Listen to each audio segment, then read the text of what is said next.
Olá, meus amigos, espero que estejam todos bem. Vamos então dar continuidade à nossa disciplina de Direito Civil 5, agora falando de outro aspecto que envolve propriedade, mas também que envolve outra matéria que nós já estudamos, que é posse. E vamos falar então sobre os direitos de vizinhança, que podem aí envolver tanto aqueles que são proprietários e que podem ter conflito no uso, no gozo, na fruição de sua propriedade, como podem ser também aqueles possuidores, que também podem ter diversos conflitos. E que vocês, na vida de vocês, já devem ter ouvido falar de muitas dessas situações e talvez tenham até uma certa noção de como pode ou não pode resolver esse conflito. Vamos ver então a disciplina do Código Civil prevista do artigo 1277 e seguintes, começando pelo subtema do uso anormal da propriedade. Vamos ver então o primeiro dispositivo legal. Olha só.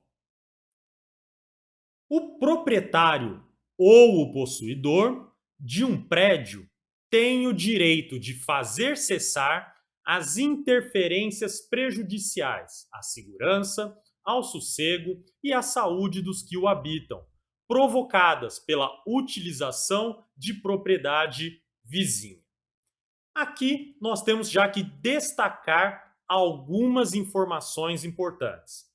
Veja que o legislador colocou aqui que as interferências que podem ser cessadas são quanto à segurança, ao sossego e à saúde.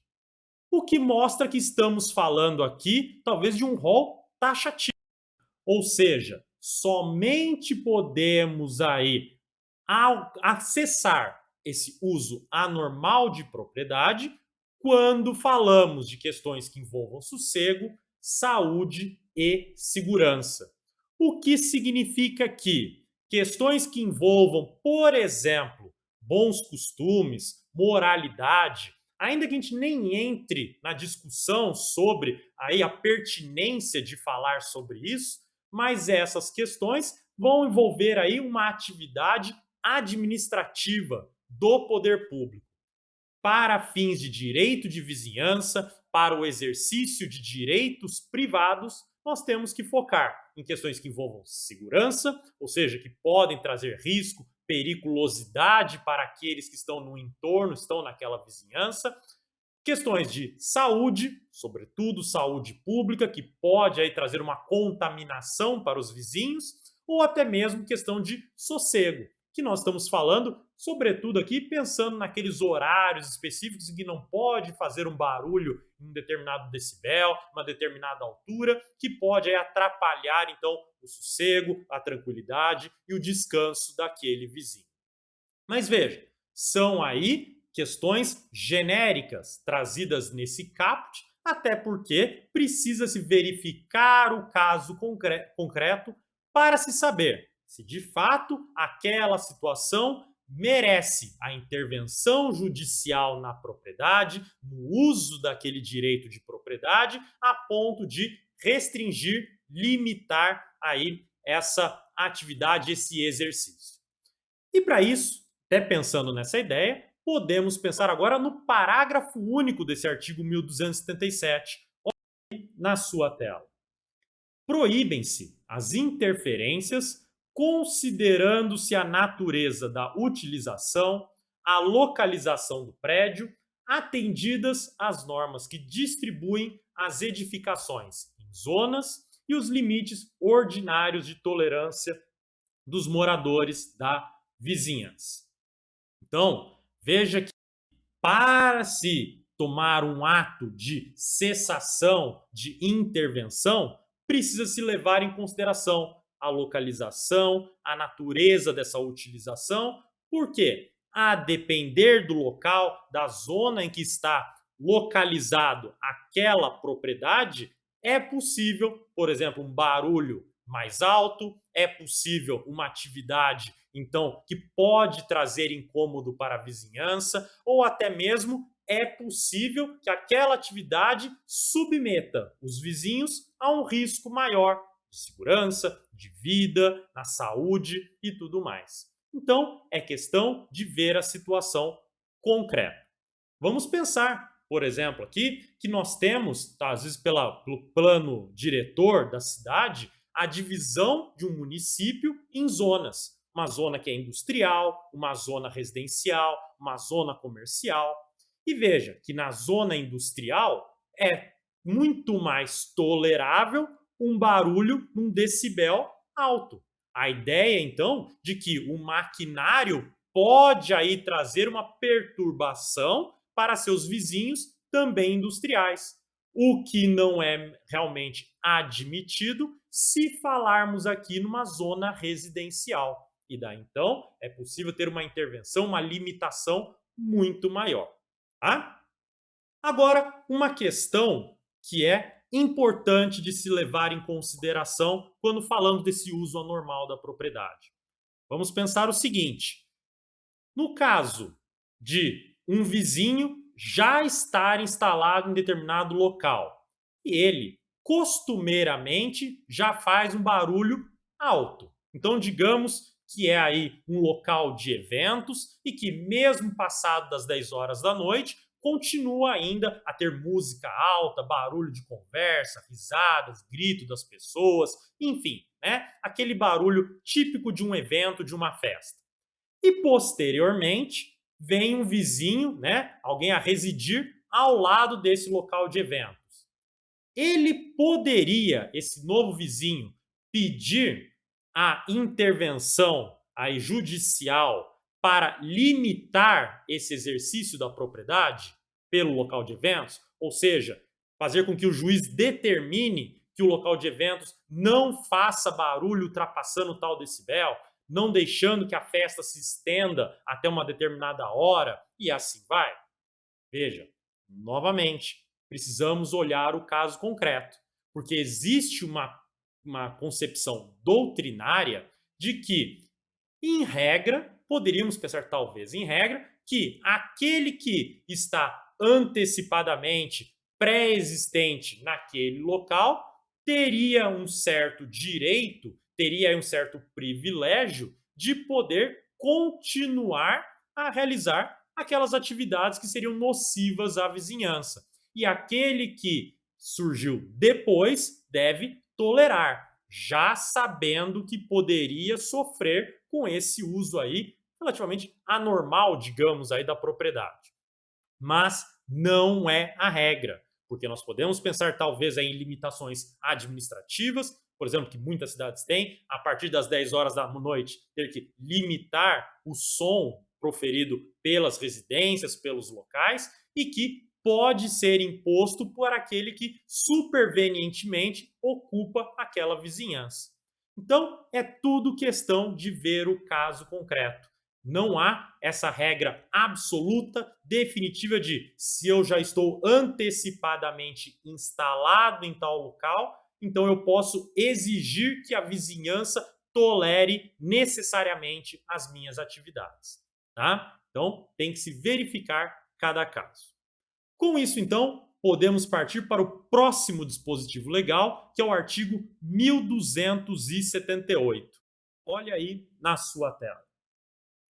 O direito a que se refere o artigo antecedente não prevalece quando as interferências forem justificadas por interesse público, caso em que o proprietário ou possuidor, causador delas, pagará ao vizinho indenização cabal. Vamos entender esse dispositivo? Olha só, ele está falando aqui de então um uso aí daquela propriedade que atende a um interesse público. E que veja, se eu mandar cessar essa interferência aí, que é prejudicial à segurança, ao sossego, à saúde, irá causar um mal coletivo muito maior, obviamente, do que o benefício individual. Então, aqui há uma exceção, digamos assim, à regra. Percebendo que essa atividade de interesse público aí atende então a essa coletividade, não irá cessar essa atividade, mas na verdade irá pagar uma indenização para compensar o vizinho vítima dessa interferência. Vamos dar um exemplo? Pense, por exemplo, uma indústria que faz um barulho anormal naquela vizinhança. Vamos pensar nessa situação que não tem aí essa questão de um plano de diretrizes urbanas e tudo mais, né? Um plano diretor que determine as zonas próprias para cada local. Aceita, então, que tenha uma indústria ao lado de residências. E esse barulho da indústria atrapalha esse vizinho. Se ele fosse cessar essa interferência pela via judicial, teria que fechar a fábrica. Iria então causar um enorme desemprego, ia diminuir aí a circulação de riquezas, o proveito econômico, ia diminuir, portanto, um bem-estar social de maneira geral, inclusive podendo impactar até nas finanças daquele município, se falarmos, por exemplo, da questão tributária, a arrecadatória que talvez tenha dentro dessa indústria. Então, veja que aí o juiz, prudentemente, não irá cessar as atividades industriais, mas determinará uma indenização para compensar. Ou até mesmo, pensando pela solução instrumental do Código de Processo Civil, pensar em obrigações de fazer ou não fazer dentro daquelas tutelas possíveis, pensando qual que é a prestação, a tutela específica mais cabível ao caso concreto para aí mitigar, quanto possível, aquele prejuízo, né? Então, podemos trabalhar também com essas gradações possíveis, além de simplesmente indenizar ou fazer cessar completamente a atividade. Bom, vamos para o artigo 1279. Olha só. Ainda que por decisão judicial devam ser toleradas as interferências, poderá o vizinho exigir a sua redução ou eliminação, quando estas se tornarem possíveis. Então, veja que aqui há a possibilidade, digamos, de atualizar aquilo que foi determinado judicialmente. Se naquele momento não se conseguia pensar em uma forma de reduzir, de minorar, eliminar aquelas interferências, então teve que tolerar, né, tolerá-las. Nesse caso agora, descoberta alguma forma para eliminação ou redução, é possível que o vizinho então exija essa medida, esse instrumento. Vamos pensar, por exemplo, uma situação em que essa fábrica está fazendo barulho, uma atividade comercial faz um grande barulho e se descobre, né, pelo avanço tecnológico, uma forma de isolamento daquele som. Pronto. Se é uma medida aí que é proporcional, que é razoável, não é extremamente onerosa, se exige, portanto, dele que faça esse isolamento acústico ao invés da manutenção da tolerância daquele barulho. Bom, vamos para o 1208. Olha só. O proprietário ou possuidor tem direito a exigir do dono do prédio vizinho a demolição ou a reparação deste, quando ameace ruína, bem como que lhe preste caução pelo dano iminente. Aqui, pessoal, é o aspecto material da chamada ação por dano infecto. Pensa aqui, é a infecção de um dano no prédio vizinho que está infectando o seu, porque aquele prédio está ameaçando uma ruína, é um prédio então que com o seu desabamento, a sua deterioração, pode causar dano na sua propriedade. Então você pode pedir que esse vizinho faça a reforma, que ele repare esse prédio ou faça a sua demolição, ou até mesmo, sabendo que ele vai cair e o vizinho não quer aí fazer essa reforma, não faz essa demolição, que ele preste caução, ou seja, deposite judicialmente um valor que seja aí interessante, seja então proporcional ao dano que porventura iminentemente irá acontecer no seu prédio. Então você tem três hipóteses possíveis aqui no 1280, percebendo a possibilidade de sofrer um dano pela ruína do prédio vizinho. Isso se faz por aquilo que eu falei, que é a ação por dano infecto. Bom, vamos para o 1281. Olha só. O proprietário ou o possuidor de um prédio em que alguém tenha direito de fazer obras pode, no caso de dano iminente, exigir do autor delas as necessárias garantias contra o prejuízo eventual. Vamos entender. Olha só. Alguém então é proprietário ou possuidor de um prédio.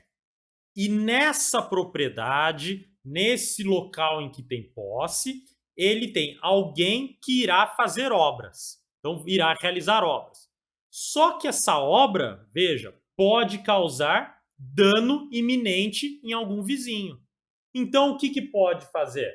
Né? Você pode exigir daquele que irá fazer as obras garantias contra o prejuízo eventual. Ou seja, se acontecer aquele, então eu já tenho uma garantia para indenizar, para pagar. Porque veja, quem que o vizinho irá processar? O proprietário ou possuidor da propriedade aí vizinha.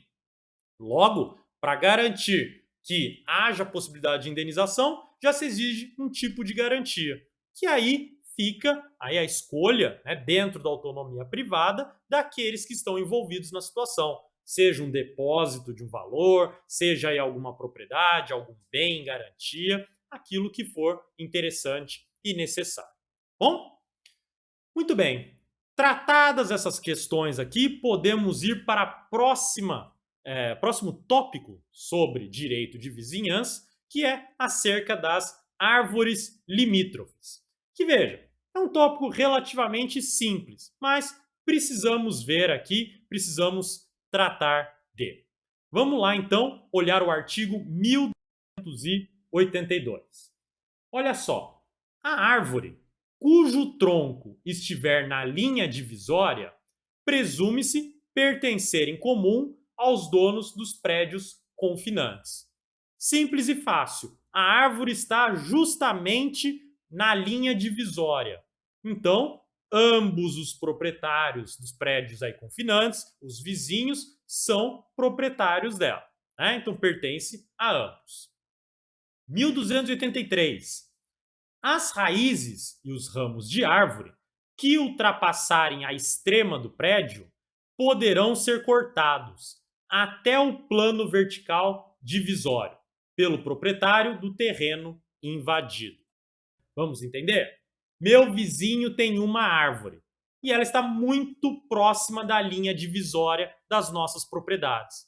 E os seus ramos, as folhas, as flores, os frutos mais ultrapassam a linha divisória. Vamos dizer, aquele caso clássico que a árvore começa a derrubar folha no meu jardim. E eu tenho que ficar arrumando o jardim toda vez para limpar as folhas aí da árvore do meu vizinho. O que eu posso fazer? No limite da linha divisória, eu posso cortar os galhos, que pode até esteticamente deixar horrorosa a árvore, mas é um direito meu de fazer o corte exatamente na linha divisória, tá? E o 1284. Os frutos caídos de árvore do terreno vizinho pertencem ao dono do solo onde caíram, se este for de propriedade particular. Afinal, questão de propriedade pública, tratamos lá no direito administrativo. Então veja, o fruto caiu na minha casa. Vamos imaginar de novo esse caso. A árvore está no meu vizinho, os ramos dessa árvore ultrapassam a linha divisória e acaba tendo fruto nesse ramo e o fruto cai na minha propriedade. Quem é proprietário do fruto? Eu, que sou o dono daquele terreno onde o fruto caiu. Tá bom? Mas veja, fala aqui sempre frutos caídos e não ainda presos na árvore. Tomem cuidado com isso, que tem diferença, portanto, no tratamento, que não é o caso desse artigo 1284. Bom, vamos então para o próximo tópico, Agora falando sobre passagem forçada. Vamos olhar então primeiro a redação do artigo 1285, o caput, e daí vamos explicar aqui, exemplificar para vocês entenderem bem como que funciona essa passagem forçada. Olha aí então na sua tela. Olha só.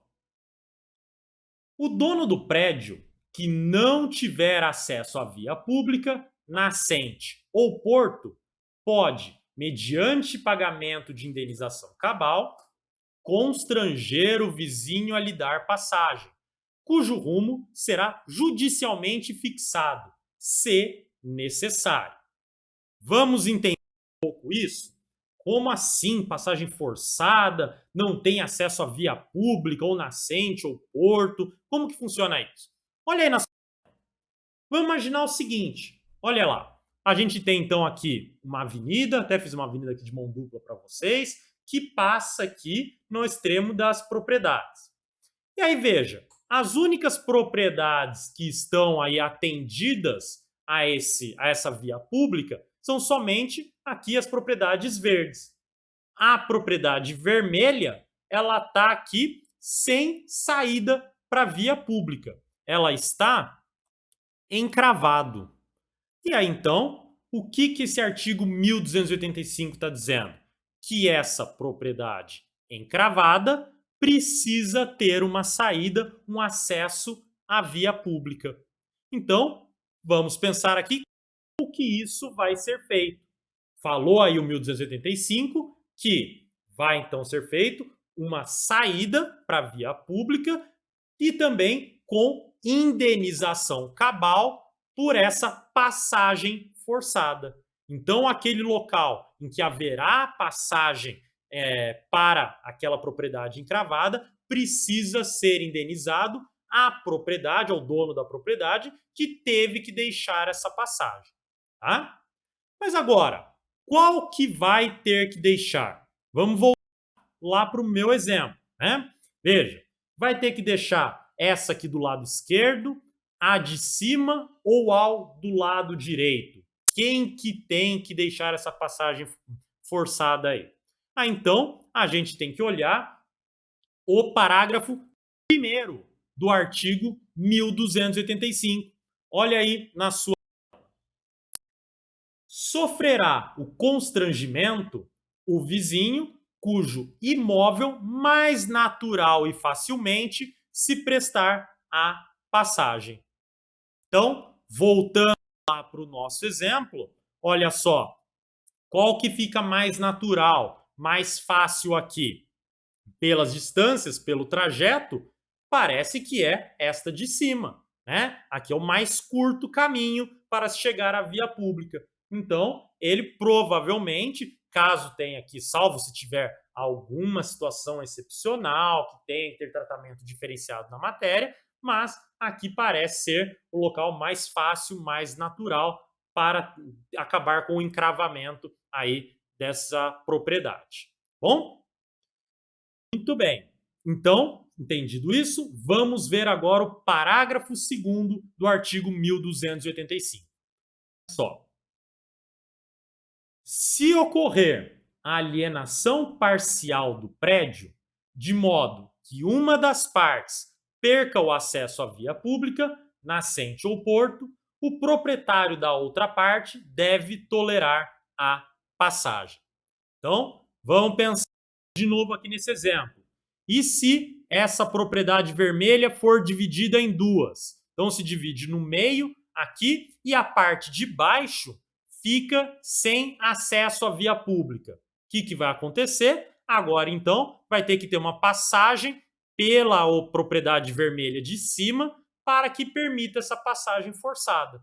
Né? Então, a alienação parcial também traduz aí uma possibilidade de passagem forçada para aquela parte, né, aquele desmembramento que ficou encravado. Bom, vamos voltar lá, então, agora para o parágrafo 3º. Olha só. Aplica-se o disposto no parágrafo antecedente, ainda quando, antes da alienação, existia passagem através de imóvel vizinho, não estando o proprietário deste constrangido depois a dar uma outra. Então, o que eu estou falando aqui? Que mesmo, então, antes de haver a alienação dessas partes, a alienação desse imóvel encravado, tinha já uma passagem pelo imóvel vizinho. Esse vizinho, ele não precisa criar outra passagem forçada. Ele não precisa, então, aí, ter o seu direito, né, de propriedade mais limitado ainda. Não, ele não pode ser constrangido a isso. Vai ter que aí se utilizar da mesma passagem, problema daqueles que estão fazendo a alienação. Bom?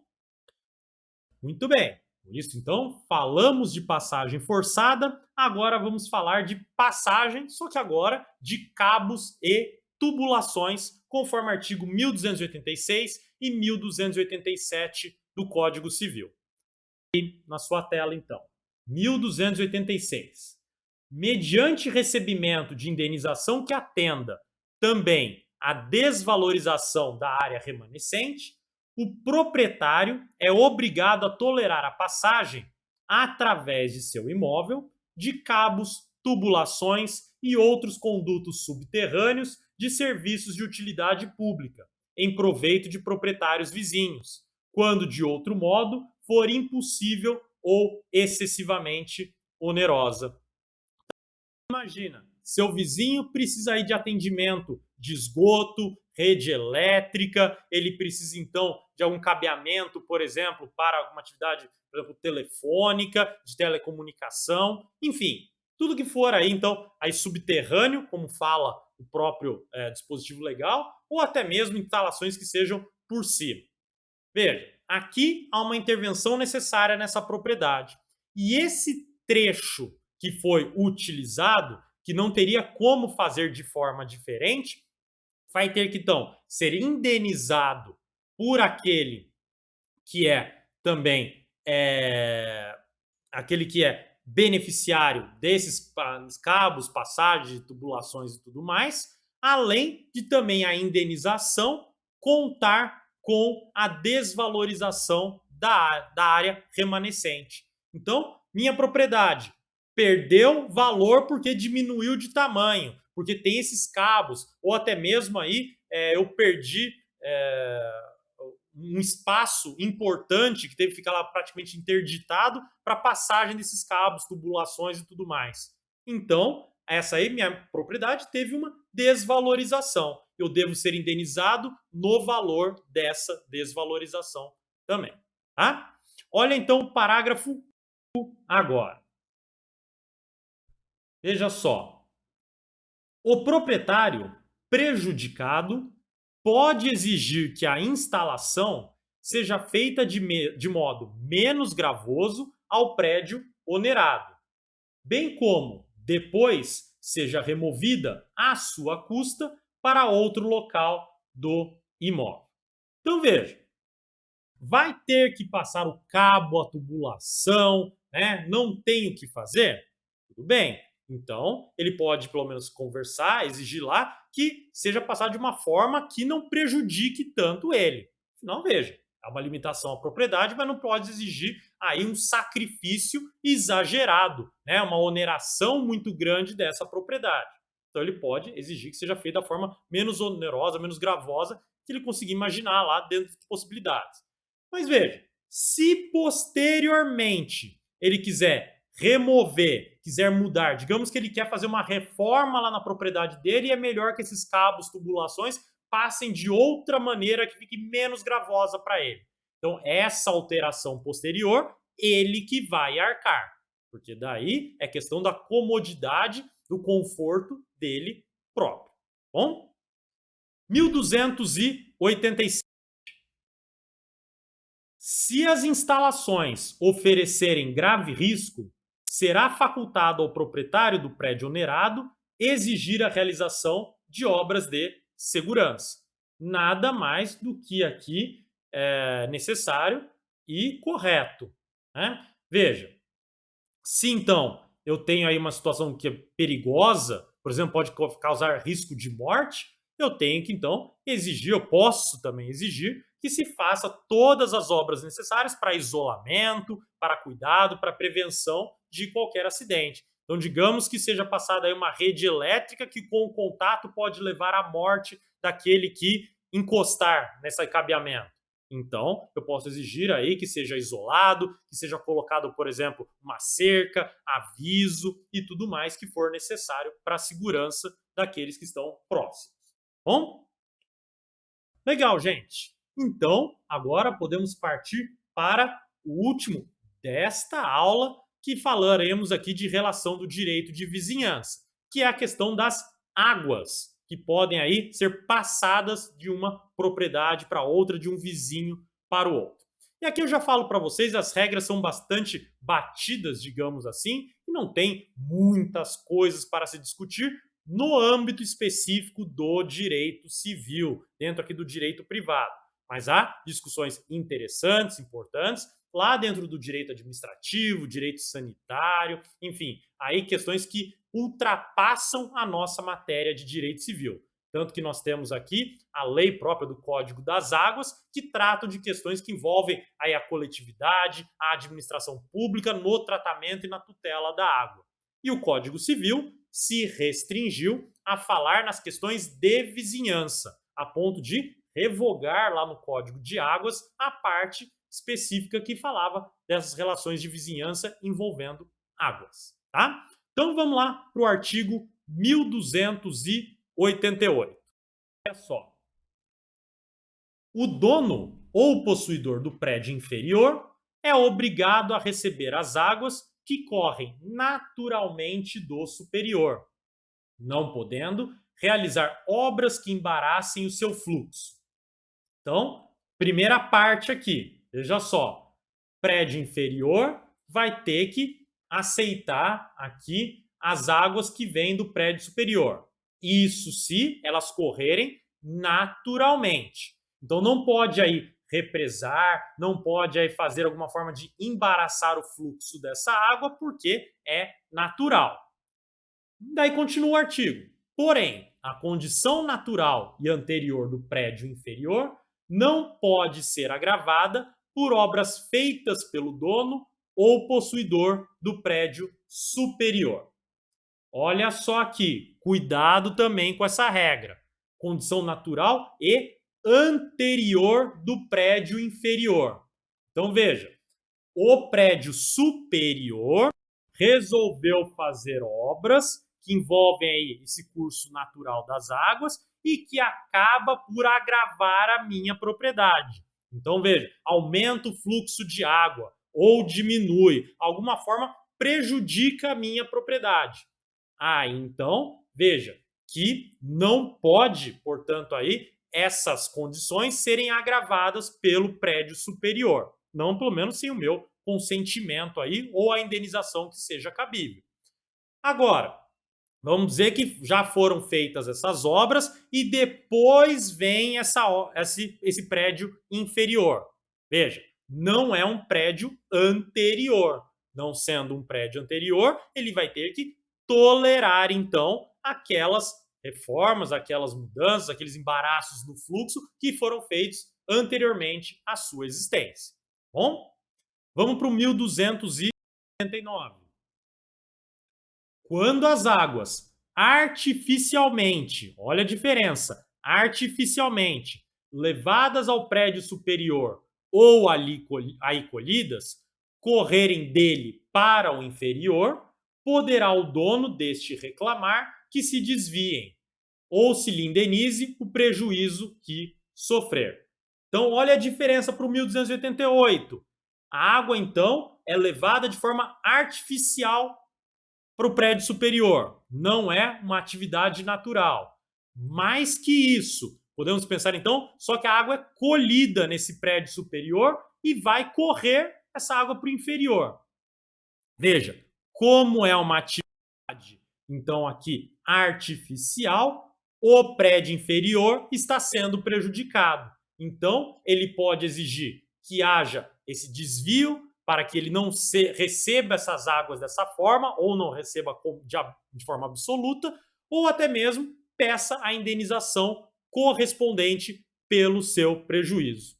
Mas veja, o que pode acontecer aqui? Pode ser que, com o fluxo dessa água no prédio inferior, o prédio inferior tem algum benefício. Vamos dizer que ele conseguiu lá represar parte dessa água para ter aí para uso pessoal, para alguma atividade. Então, ele teve um benefício. Como que isso vai ficar? Parágrafo único. Da indenização será deduzido o valor do benefício obtido. Então, se eu era para ser indenizado por aquele prejuízo, subtrai o valor que pode-se aí aferir do benefício que foi obtido. Bom, 1290. O proprietário de nascente ou do solo onde caem águas pluviais, satisfeitas as necessidades de seu consumo, não pode impedir ou desviar o curso natural das águas remanescentes pelos prédios inferiores. Então, sou beneficiado por uma nascente ou pela água da chuva. Uso o que eu quero usar, o que sobrar, o remanescente, devo deixar que naturalmente recaia pelos prédios inferiores, para que eles também se beneficiem do uso dessa água. Bom, 1291. O possuidor do imóvel superior não poderá poluir as águas indispensáveis às primeiras necessidades da vida dos possuidores dos imóveis inferiores. Vamos pensar nessa primeira parte do dispositivo? Veja, não é que assim, se não for água indispensável, poluir o quanto eu quiser.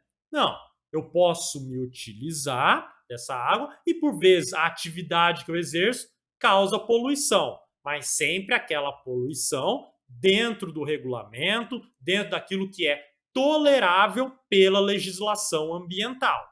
Então, veja, uma indústria, por exemplo, pode poluir um rio, mas aí a poluição em um determinado limite ou até mesmo realizando alguma atividade compensatória por aquela poluição causada. Isso aí conforme a legislação ambiental, vocês estudarão em direito ambiental, tá? Então, veja, não posso poluir se for águas que atendem aí a questões indispensáveis, às primeiras necessidades das vidas daqueles que estão nos prédios, né, inferiores. Então, questão aí, por exemplo, de alimentação, atividades próprias aí, intrínsecas para a subsistência dessas pessoas. Então, vamos para a continuação do dispositivo. As demais que poluir deverá recuperar, ressarcindo os danos que estes sofrerem, se não for possível a recuperação ou desvio do curso artificial das águas. Então veja que estamos na esteira do que eu falei para vocês agora há pouco. A água que não é indispensável, aí, se ele poluir, ele tem que fazer a recuperação conforme a legislação ambiental, com o ressarcimento dos danos, e se não for possível recuperar,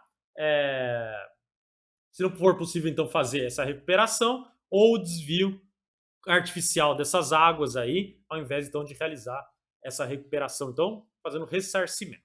Bom, 1292. O proprietário tem direito de construir barragens, açudes ou outras obras para represamento de água em seu prédio. Então veja, completamente possível. Eu tenho águas que chegam lá no meu prédio, eu vou fazer uma barragem para a realização da minha atividade, para eu me aproveitar dessas águas. Mas veja, se as águas represadas invadirem prédio alheio, então vamos pensar, fiz uma barragem, alagou uma área que invadiu uma outra propriedade. Será o seu proprietário indenizado pelo dano sofrido, deduzido o valor do benefício obtido. Aqui a gente pode até pensar naquele caso das grandes barragens, né? Que por vezes aí, antes de iniciar as obras das barragens, eles fazem um cálculo, veem qual vai ser o total do alagamento e percebem que muitas propriedades à volta vão ser alagadas e não vão ter mais condições daquelas pessoas morarem naquele local. Então, lógico, né, as situações nós estamos falando aí de uma atividade do poder público, administrativa, que ele pode se valer da desapropriação, mas se for uma questão particular, se ocorrer esse alagamento, aí vai ter então prejuízo no prédio alheio, essa pessoa que foi prejudicada deve ser devidamente indenizada. Bom? Muito bem. 1293. 93. Olha só. É permitido a quem quer que seja, mediante prévia indenização aos proprietários prejudicados, construir canais através de prédios alheios, para receber as águas a que tenha direito, indispensáveis às primeiras necessidades da vida, e desde que não cause prejuízo considerável à agricultura e à indústria. Tá? Então, primeira parte, olha só, quero receber aquela água, né? Aquela água que está correndo. Eu posso fazer um canal próprio, então, para a água chegar até mim. Só que, para isso, quem tiver essa intervenção na propriedade deve ser devidamente indenizado. E tem o outro lado também, né? Veja que a segunda parte do dispositivo, bem como para o escoamento de águas supérfluas ou acumuladas, ou a drenagem de terrenos. Eu também posso querer me livrar daquela água. E se eu quiser me livrar então dessa água, eu posso ter que então prejudicar, né, vizinhos. E daí então devo indenizá-los devidamente, tá? E veja, ambos os casos, desde que não cause prejuízo considerável à agricultura e à indústria. Preocupação do legislador com o desenvolvimento de uma atividade econômica, que por vezes a construção de um canal pode destruir a produção do seu vizinho. Tá? Parágrafo 1º. Ao proprietário prejudicado, em tal caso, também assiste direito a ressarcimento pelos danos que de futuro lhe advenham da infiltração ou irrupção das águas, bem como da deterioração das obras destinadas a canalizá-las. Então veja, não só vai ser indenizado aqui pelo prejuízo, né, que sofreu então pela construção do canal, mas também se ocorrer qualquer infiltração, aí irrupção da água, deteriorar essas obras e tudo mais, ele pode ser indenizado também. Afinal, é o interesse daquele vizinho de receber ou escoar aquelas águas. Então, ele não pode ter que se virar aí com esse prejuízo. E parágrafo 2º. O proprietário prejudicado poderá exigir que seja subterrânea a canalização que atravessa áreas edificadas, pátios, hortas, jardins ou quintais. Claro, gente, aqui não é um direito absoluto de ter aí, então, a canalização subterrânea, só se for realmente possível, dentro aí das regulações administrativas, ambientais e do contexto, das circunstâncias. Se não puder, aí então vai ter que tolerar a passagem por cima. Né? Não podemos falar em direitos absolutos. Parágrafo 3º. Olha só. O aqueduto será construído de maneira que cause o menor prejuízo aos proprietários dos imóveis vizinhos e às expensas do seu dono, a quem incumbem também as despesas de conservação. Então, olha, né? Construir o aqueduto vai passar da forma como o vizinho quiser? Não, tem que pensar uma forma que cause o menor prejuízo possível para aquele vizinho. E que também não fique extremamente onerosa a obra, obviamente, porque tem que ter sempre uma proporcionalidade nesses gastos. E, ao mesmo tempo, veja que conservar esse canal, conservar esse aqueduto, é de obrigação daquele que é beneficiado por ele, tá? Tanto que, olha só então, vai ter que indenizar o vizinho pela construção, indenizar pelos prejuízos, os danos que são causados aí pela irrupção da água, pela infiltração, aí então pela destruição, a deterioração, e também vai ter que aí pagar toda a conservação necessária desse aqueduto. Bom? 1294, olha aí o que diz. Aplica-se ao direito de aqueduto o disposto nos artigos 1286 e 1287, que nós já estudamos, que fala então da passagem de cabos e tubulações. Então as regras são aqui intercambiáveis, tá bom? E finalmente aqui, 1295, o aqueduto não impedirá que os proprietários cerquem os imóveis e construam sobre ele, sem prejuízo para a sua segurança e conservação. Então, olha só aí, pessoal.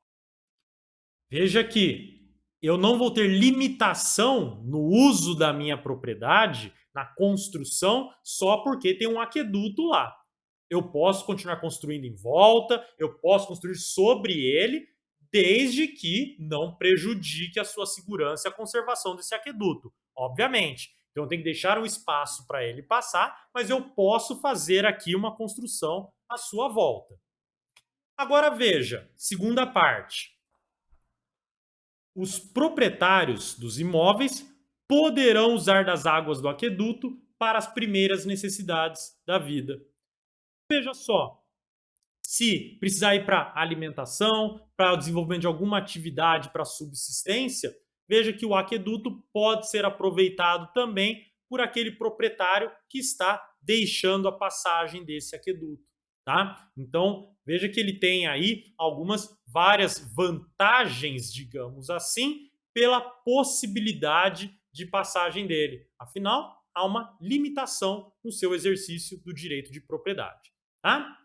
E o último dispositivo, então, 1297. Olha só. Havendo no aqueduto águas supérfluas, outros poderão canalizá-las para os fins previstos no artigo 1293, mediante pagamento de indenização aos proprietários prejudicados e ao dono do aqueduto, de importância equivalente às despesas que então seriam necessárias para a condução das águas até o ponto de derivação.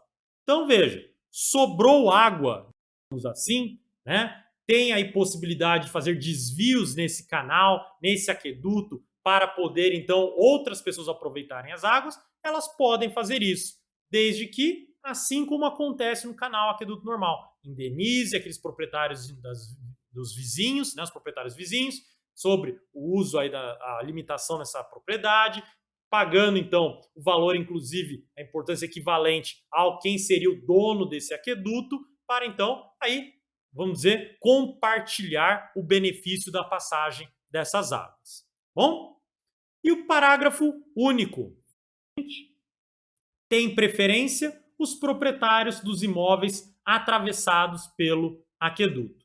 Então, se houver algum tipo de conflito entre esses proprietários sobre quem vai poder utilizar, quem vai poder passar, se utilizar dessas águas supérfluas, abrir um novo canal, digamos que seja o suficiente essa água supérflua para atender só mais uma propriedade, então aquele que tiver o aqueduto atravessado vai ter preferência sobre os demais que não tiverem atravessado.